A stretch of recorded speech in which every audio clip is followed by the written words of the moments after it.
तर मुख्यमंत्री देवेंद्र फडणवीस यांनी राहुल गांधींवर टीका केली आहे। ड्रामा किंग असं म्हणत फडणवीसांनी राहुल गांधी यांच्यावर निशाणा साधलाय। लोकशाही प्रक्रियेपासून पळ काढणं थांबवा, अमित शहा यांचं ठाम आणि स्पष्ट मत ऐका असं म्हटलंय। एक पोस्ट केलेली आहे फडणवीसांनी आणि राहुल गांधी यांना या पोस्टद्वारे त्यांनी सुनावलेलं आहे। देवेंद्र फडणवीस यांची सोशल मीडियावर ही पोस्ट आहे आणि त्यामध्ये राहुल गांधी यांच्यावर त्यांनी टीका केलेली आहे आणि त्यांना ड्रामा किंग असं म्हटलेलं आहे। ड्रामा किंग म्हणत अशा प्रकारे त्यांनी राहुल गांधींवर निशाणा साधलेला आहे। आमचे प्रतिनिधी ओम देशमुख सध्या आपल्याबरोबर जोडले गेले, त्यांच्याकडून या संदर्भातले आणखी सविस्तर तपशील जाणून घेऊया।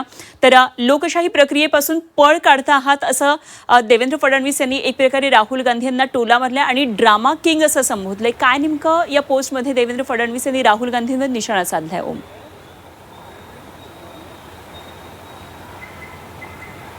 आपण पाहतोय की खरं तर काही दिवसापासून राज्याचे मुख्यमंत्री देवेंद्र फडणवीस विरुद्ध काँग्रेसचे नेते आणि लोकसभेतले विरोधी पक्षनेते राहुल गांधी यांच्यामध्ये आरोप प्रत्यारोपांच्या फैरी झाडल्या जात आहेत।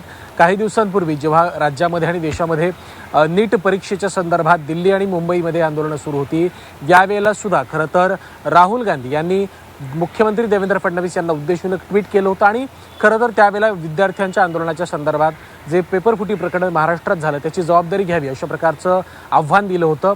त्याचा एक दुसरा अंक आज आपल्याला या निमित्तानं पाहायला मिळतोय। खरं तर संसदेमध्ये विरोधकांची जी काही भूमिका आहे आणि सातत्यानं पंतप्रधान मोदी आणि गृहमंत्री अमित शहांवरती आरोप होत आहेत, त्या पार्श्वभूमीवरती मुख्यमंत्र्यांकडनं काल एक्सच्या माध्यमातून ट्विटर पोस्टच्या माध्यमातून राहुल गांधी यांच्यावरती टीकास्त्र डागण्यात आलेलं आहे। ड्रामा किंग, ज्याचा उल्लेख आता तुम्ही देखील केलात की कुठल्याही प्रकारे संसदेमध्ये चर्चा होऊ द्यायची नाही, झारखंडचा विषय असेल त्यावर कुठलंही वक्तव्य द्यायचं नाही, परंतु केवळ जंतर मंतरच्या आंदोलनाच्या अनुषंगानं या देशामध्ये अशा प्रकारचे आंदोलन उभे करून सरकारवरती आरोप करायचे। त्यामुळे कुठेतरी ड्रामा किंग अशा प्रकारचा उल्लेख राहुल गांधींचा मुख्यमंत्र्यांकडनं करण्यात आलाय। लोकसभेतला जर आपण मुद्दा पाहिला तर त्यामध्ये सुद्धा आज केंद्रीय गृहमंत्री अमित शहा दुपारी 3 वाजता जी काही चर्चा या सगळ्या अनुषंगाने गेल्या आठवड्यांपासून सुरू आहे, या सगळ्या चर्चेला उत्तर देतील।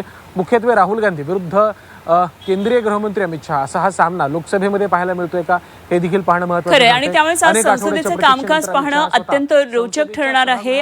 काय नेमक्या महत्त्वाच्या मुद्द्यांवर अमित शहा कशा प्रकारे उत्तर देतात आणि विरोधक या सगळ्याला कसं पाहतात हे आपल्याला बघायचं आहे। ओम, धन्यवाद दिलेल्या माहितीसाठी। ओम देशमुख आमचे प्रतिनिधी आपल्याबरोबर होते।